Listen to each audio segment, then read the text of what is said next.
আসসালামু আলাইকুম প্রিয় শিক্ষার্থীরা, আশা করি সবাই ভালো আছো। আজকে আলোচনা করতে যাচ্ছি এসএসসি জেনারেল ম্যাথ চ্যাপ্টার 5.2 এর সেকেন্ড লেকচার নিয়ে। এর আগের লেকচারে আমরা 11 থেকে 22 নম্বর পর্যন্ত কোশ্চেন সলিউশন করেছি, এখন 23 নম্বর থেকে সমাধান শুরু করেছি। তো 23 এর অঙ্কটা কি আছে? আছে দুই অঙ্ক বিশিষ্ট কোন সংখ্যার অঙ্কদ্বয়ের সমষ্টি 15।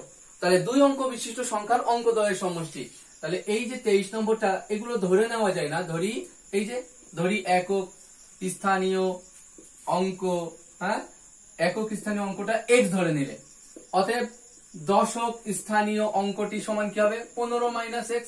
কারণ তো প্রশ্নে দেওয়াই আছে যে দুই অঙ্ক বিশিষ্ট একটি সংখ্যা, দুইটা সংখ্যার সমষ্টি 15। তাহলে একক স্থানীয় যদি x হয়, দশক স্থানীয় হবে 15 বিয়োগ x। অতএব সংখ্যাটি বলতো কি হবে? অতএব সংখ্যাটি, আচ্ছা কি বের করতে বলেছে এবং এদের গুণফল 56। অতএব সংখ্যাটা আগে বলতো, সংখ্যাটা হবে x plus 10 into 15 minus x। এটা তো জানো যে একক স্থানীয় অঙ্কের সাথে 1 গুণ করতে হয়, দশক স্থানীয় অঙ্কের সাথে 10। তাহলে x প্লাস 150 মাইনাস 10x সমান সমান 150 মাইনাস 9x। এটা হচ্ছে সংখ্যা। এবার প্রশ্ন দিয়েছে যে অঙ্কদ্বয়ের গুণফল, মানে দুই অঙ্ক বিশিষ্ট যে অঙ্ক দুটি আছে না, এই অঙ্কটা অঙ্ক দুটির গুণফল 56 হলে, তাহলে অঙ্ক দুটির গুণফল আমরা বলতে পারি প্রশ্ন মতে x ইন্টু 15 মাইনাস x, অঙ্ক দুটির গুণফল সমান 56। বা আসলে এটা তুমি এভাবেই বলতে পারো যে 15x মাইনাস x স্কয়ার সমান সমান 56।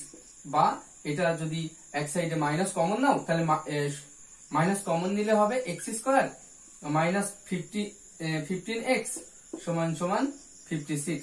বা এটা ওদিকে গেলে x স্কয়ার মাইনাস 15x সমান মাইনাস 56। এটা পরের লাইনে হবে x square minus 15x plus 56 সমান সমান 0। বা x স্কয়ার মাইনাস 7 আর 8x মাইনাস 7x প্লাস 56 সমান সমান 0। বা কি আসবে বলতো? x minus 8 into x minus 7 একবারে লিখে দিলাম। অতএব x সমান সমান 8, x সমান সমান 7। অতএব সংখ্যাটা কি? সংখ্যাটা একবার, এইটাই তো সংখ্যা, তবে x এর মান দুইটা আসছে। অতএব x সমান সমান 7 হলে সংখ্যাটি হবে কি বলতো? x সমান 7 হলে সংখ্যাটি হবে এই যে 150 মাইনাস 9 ইন্টু 7, 7 9 72। তাহলে 150 মাইনাস 7 9 63, 63 সমান সমান 7। 7 এটা কত হবে? 3 37। আচ্ছা 7 আর 1 যোগ করলে 9, 7 আর কত 15, 8 আর যোগ করলে 8, 87। ওকে, এবং x সমান সমান 8 হলে কত হবে? তাহলে 8 হলে সংখ্যাটি হবে 150 মাইনাস 9 ইন্টু 8, মানে 150 মাইনাস 72। তাহলে 8, তাহলে 8 78। তাহলে অঙ্কটা হবে 87 অথবা 78। তাহলে উত্তর এটা অথবা এটা। এখন আমরা 24 নম্বর ম্যাথে যাচ্ছি। 24 নম্বর, তো 24 নম্বর তারা কি বলছে বইয়ে, দেখি আমরা 24 নম্বর এবার পড়ব। দেখা যাক 24 নম্বর বলছে একটি আয়তাকার ঘরের মেঝের ক্ষেত্রফল 192 বর্গমিটার। মেঝের দৈর্ঘ্য 4 মিটার কমালে ও প্রস্থ 4 মিটার বাড়ালে ক্ষেত্রফল অপরিবর্তিত থাকে। মেঝের দৈর্ঘ্য আর প্রস্থ বের করতে বলেছে। তাহলে আমরা লিখি, ধরি আয়তাকার, এই যে ধরি আয়তাকার ঘরের মেঝের দৈর্ঘ্য, হ্যাঁ ধরে নাও মেঝের দৈর্ঘ্য সমান x মিটার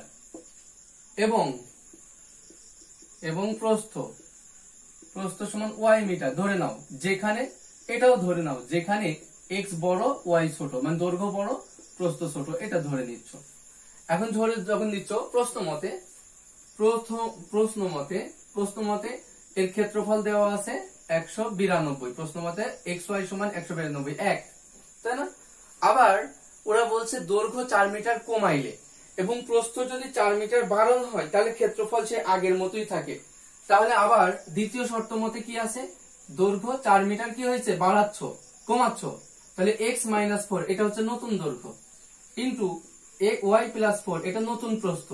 তাহলে দৈর্ঘ্য গুণ প্রস্থ এই ক্ষেত্রফল কিন্তু একই থাকবে 2 নম্বর। ওকে, তো এই যে দুইটা সমীকরণ তোমরা পেয়েছো, এটা অপনয়ন পারো, প্রতিস্থাপন পারো, বজ্র গুণন পারো, মানে যে যেভাবে পারো সেভাবে সমাধান করে এক্স আর ওয়াই এর মান বের করে ফেলবা।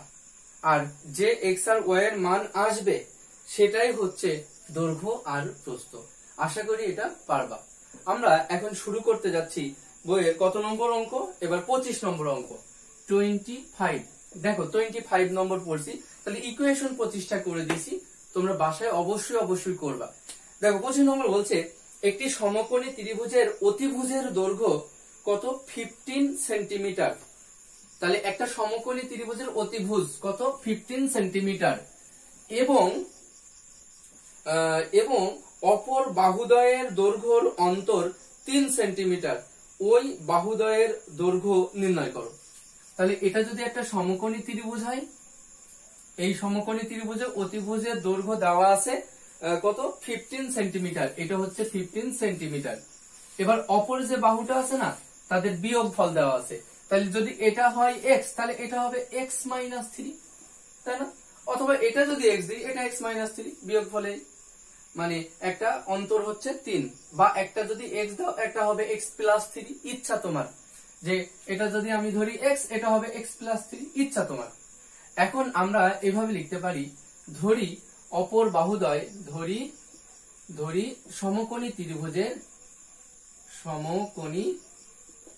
ত্রিভুজের অপর বাহুদ্বয় এক্স কমা এক্স প্লাস 3, এই দুইটা হচ্ছে এক্স আর এক্স প্লাস 3। সুতরাং পিথাগোরাসের উপপাদ্য হতে পায় বা প্রশ্ন মতে আমরা জানি এই লম্ব স্কয়ার যোগ এই যে ভূমি স্কয়ার সমান সমান এই অতিভুজ স্কয়ার, এই যে হয়ে গেল। এখান থেকে খুব সহজে এক্স স্কয়ার যোগ এটা a plus b whole square, মানে a স্কয়ার যোগ 2ab যোগ b স্কয়ার সমান সমান, এভাবে আমরা এই জায়গায় 2x square plus 6x plus 9 minus 2 2 5 সমান 0, এখানে আমরা ইজিলি ক্যালকুলেশন করে মিডল টার্ম করে x এর মান বের করে ফেলবো, এবং x এর মান বের করে তখন দৈর্ঘ্য আর প্রস্থ বের করতে, মানে সরি অপর বাহু দুটিও বের করতে পারবা। এখন আমরা করব কত নম্বর, 26 নম্বর। তাহলে 26 নম্বর তোমরা ইকুয়েশন প্রতিষ্ঠা করে দেওয়া হয়েছে, তোমরা এখান থেকে মিডল এরপরের লাইনটা একটু ক্যালকুলেশন করে মিডল টার্ম করা শুরু করে দিবা। দেখো আমরা শুরু করছি 26 নম্বর ম্যাথ। 26 নম্বর কি বলছে, 26 নম্বর বলছে একটি ত্রিভুজের ভূমি কি আছে, একটি ত্রিভুজের ভূমি তার উচ্চতার দ্বিগুণ অপেক্ষা 6 সেন্টিমিটার বেশি। তাহলে একটা ত্রিভুজের ভূমি উচ্চতার দ্বিগুণ অপেক্ষা 6 সেন্টিমিটার বেশি। তো দেখি কি সেই কোশ্চেনটা, এটা 26 নম্বর। তো এটা যদি ত্রিভুজ হয়, এটা ত্রিভুজের ভূমি না, এই নিচেরটা ভূমি, এই ভূমিটা এটা যদি উচ্চতা হয়, উচ্চতা মনে করলাম এইচ, তাহলে এই টোটাল ভূমিটা কি হবে, ভূমিটা হবে এই উচ্চতার দ্বিগুণের, মানে উচ্চতার কি বলছে, ভূমি উচ্চতার দ্বিগুণ অপেক্ষা 6 সেন্টিমিটার বেশি। তাহলে এই ভূমিটা হবে উচ্চতার এই দ্বিগুণের থেকেও 6 সেন্টিমিটার বেশি, তাহলে এটা এত সেন্টিমিটার। এই হচ্ছে প্রশ্ন। এখন আবার এটাও দেওয়া আছে ওই ত্রিভুজটার ক্ষেত্রফল 810 বর্গ মিটার হলে এর উচ্চতা কত হবে, মানে এইচ কত হবে। তাহলে আমরা এভাবে লিখতে পারি যে ধরি ত্রিভুজটির উচ্চতা, তাই না, ধরি ত্রিভুজের উচ্চতা সমান সমান 8 সেন্টিমিটার, অতএব ভূমি, ত্রিভুজের ভূমি কত হবে, অতএব ত্রিভুজের ভূমি হবে 2h প্লাস 6 সেন্টিমিটার। হ্যাঁ, প্রশ্ন মতে ক্ষেত্রফল না, সূত্র জানো তোমরা, ত্রিভুজের ক্ষেত্রফল সমান হাফ ইন্টু এই যে ভূমি, তাই না, ইন্টু উচ্চতা সমান সমান কত, এই 810 বর্গ সেন্টিমিটার, তো নাকি মিটার, এটাও বর্গ সেন্টিমিটার, হ্যাঁ সব সেন্টিমিটার, তোমার এককের কোনো সমস্যা দিইনি। তাহলে half into 2h plus 6 into উচ্চতা হচ্ছে h সমান 810, বা এটা যদি গুণ করো তাহলে কি দাঁড়ায়, 2h স্কয়ার যোগ 6h সমান সমান এই যে এটা কত হয় 1620, বা আমরা লিখতে পারি 2 কমন নিলে হয় h স্কয়ার প্লাস 3h সমান সমান 180, বা আমরা এভাবে লিখতে পারবো, এটা কি লেখা যায় এখানে লেখা যায় h² + 3h - 810 সমান 0। এই আসলো। এখান থেকে মিডল টার্ম করে তুমি অনায়াসে h এর মান বের করে ফেলতে পারছো যে উচ্চতা ত্রিভুজে কত।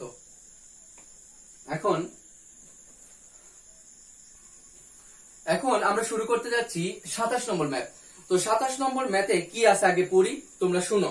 দেখো লেখা আছে, একটি শ্রেণীতে যতজন ছাত্রছাত্রী পড়ে প্রত্যেকে তার সহপাঠীর সংখ্যার সমান টাকা চাঁদা দেওয়াই। তাহলে আমরা ধরি একটি শ্রেণীর মোট ছাত্র সংখ্যা সমান সমান একজন। অতএব একজন ছাত্রের সহপাঠী, আচ্ছা তোমার শ্রেণীতে যদি মোট 50 জন স্টুডেন্ট হও, এখন তোমার সহপাঠী কয়জন? নিচে 49 জন, তুমি তার তোমার সহপাঠী না, তাহলে তোমার সহপাঠী 49 জন। তাহলে একজন ছাত্রের যে কোনো একজন, সেটা তুমি হতে পারবে যে কেউ, তাহলে একজন ছাত্রের বা একবারে লিখলেই হতো সহপাঠীর সংখ্যা কতজন? তাহলে x - 1 জন। এটা হচ্ছে সহপাঠীর সংখ্যা। এখন এই হচ্ছে ধরে নিয়েছি ছাত্র সংখ্যা মোট আর সহপাঠীর সংখ্যা বের করে ফেলেছি। এখন প্রশ্ন যে শ্রেণীতে যতজন ছাত্রছাত্রী পড়ে প্রত্যেকে তার সহপাঠীর সংখ্যার সমান চাঁদা দেওয়াই মোট 420 টাকা চাঁদা উঠলো।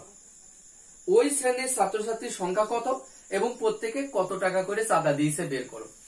তাহলে দেখো প্রশ্ন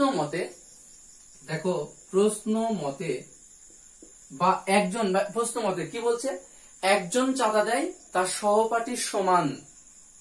তাহলে একজন চাঁদা দিয়েছে কয় টাকা? x - 1 টাকা। তাহলে সহপাঠীর সংখ্যা কয়জন? x - 1 জন। আর সহপাঠীর সমান সংখ্যক টাকা চাঁদা দেয়। তাহলে একজন চাঁদা দিয়েছে x - 1 টাকা। তাহলে মোট কতজন চাঁদা দিয়েছে? x জন চাঁদা দিয়েছে।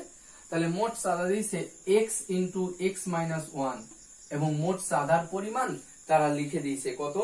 মোট চাঁদার পরিমাণ হচ্ছে 420 টাকা। ওকে, বা আমরা এখান থেকে x² - x - 420 সমান 0। এখান থেকে খুব সহজেই x এর মান বের করতে পারছো। আর x এর মান বের হওয়া মানেই আসলে এই কতজন আছে তাও বের হয়ে যাবে। তুমি চাইলে একজন কত চাঁদা দিয়েছে সেটাও বের করতে পারবা। এরপরে আমরা যাচ্ছি কত নম্বর ম্যাথে? 28 নম্বর ম্যাথ। তো দেখি বইয়ের 28 নম্বর ম্যাথটা কি এমন আছে, দেখা যাক। তো 28 নম্বরটা পড়লে দেখো, আমি পড়ছি, একটি শ্রেণীতে যতজন ছাত্রছাত্রী পড়ে প্রত্যেকে তত পয়সার চেয়ে আরো 30 পয়সা বেশি করে চাঁদা দেয়। তাহলে মোট 70 টাকা ওঠে। এটা ছাত্রছাত্রীর সংখ্যা কত বের করো।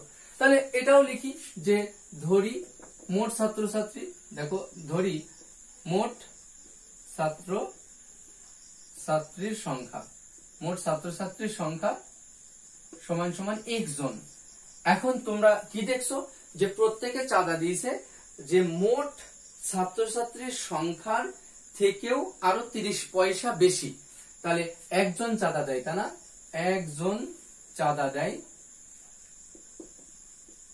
কত টাকা? একজন চাঁদা দেয় এই সদস্য সংখ্যা যে আছে একজন, তার থেকেও এই যে 30 পয়সা বেশি, এত পয়সা চাঁদা দেয়।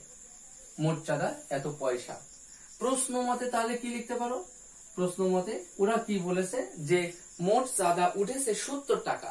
তাহলে প্রশ্ন মতে এই x + 3 একজন দেয় এত পয়সা। তাহলে মোট কয়জন আছে? একজন। তাহলে x জন দেয় মোট এত পয়সা। ওরা বলেছে এই যে 75 টাকা, এটাকে আমরা পয়সাই করে নেব, এই যে এত পয়সা চাঁদা উঠেছে। তো এখানেও যদি আমরা মিডল টার্ম করে কাজ করি তাহলে আবার x এর মান বেড়ে যাবে, অর্থাৎ ক্লাসের ছাত্রছাত্রীর সংখ্যাও কিন্তু নির্ণয় হয়ে যাবে। এখন আমরা শুরু করতে যাচ্ছি। তাহলে আমরা 29 নম্বর ম্যাথটা করব লেকচার 3 তে। তো লেকচার 2 তে আমরা 23 থেকে 28 নম্বর পর্যন্ত ম্যাথ কমপ্লিট করেছি। দেখা হবে পরে লেকচারে।